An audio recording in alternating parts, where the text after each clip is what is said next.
పవన్ కళ్యాణ్ వైఖరిలో స్పష్టంగా మార్పు కనిపిస్తోంది. మొన్నటి వరకు 15 ఏళ్ల పాటు పొత్తులో ఉంటాం, 15 ఏళ్ల పాటు అధికారంలో ఉంటాము, జగన్మోహన్ రెడ్డిని అధికారంలోకి రాకుండా చేయడమే తమ లక్ష్యంగా పవన్ కళ్యాణ్ పదే పదే ప్రకటిస్తూ వచ్చారు.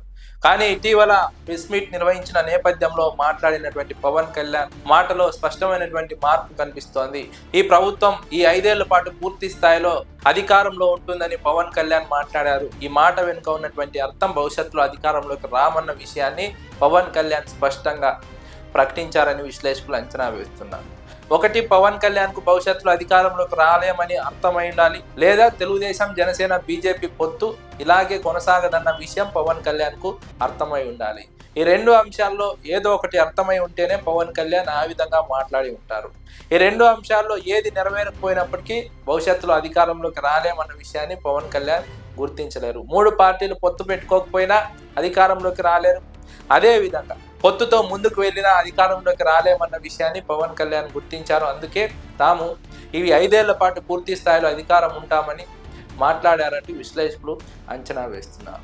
పవన్ కళ్యాణ్ పొత్తు గురించి మాట్లాడుతున్నారు, కానీ బీజేపీ ఎక్కడా కూడా ఈ 2 పార్టీలతో మళ్ళీ పోటీ చేస్తామని మాట్లాడడం లేదు. అదే సమయంలో తిరుపతి లడ్డు అంశంలో పివిఎన్ మాధవ్ మాట్లాడుతూ ఏదో నామాత్రంగా మాట్లాడాలి కాబట్టి మాట్లాడారు అన్నట్టుగా ప్రెస్ మీట్ లో మాట్లాడారు. పవన్ కళ్యాణ్ లేదా చంద్రబాబు నాయుడు, నారా లోకేష్ మాట్లాడినంత ఫెరోషియస్ గా డీటెయిల్డ్ గా మాట్లాడకపోవడాన్ని విశ్లేషకులు ప్రస్తావిస్తున్నారు. బీజేపీ కేవలం కూటమి ప్రభుత్వంలో ఉన్నాం కాబట్టి వారు మాట్లాడమంటున్నారు కాబట్టి మాట్లాడాలి అన్నట్టుగా మాట్లాడింది. కానీ బీజేపీకి వాస్తవం తెలుసు, లడ్డూలో కల్తీ జరగలేదని తెలుసు, నెయ్యిలో కల్తీ జరగలేదని తెలుసు.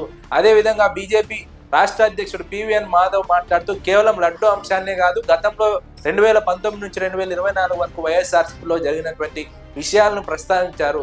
కానీ ప్రస్తుతం జరుగుతున్న ఈ టాపిక్ పైన మాత్రం పెద్దగా మాట్లాడడానికి ఆసక్తి చూపలేదు. దీన్ని బట్టి అర్థం చేసుకోవచ్చు, బీజేపీ, తెలుగుదేశం, జనసేన పార్టీకి పూర్తిగా మద్దతు ఇవ్వడం లేదు. కేవలం అధికారంలో ఉన్నాము, కూటమిలో ఉన్నాం కాబట్టి మాట్లాడాలి అన్నట్టుగా మాట్లాడారు.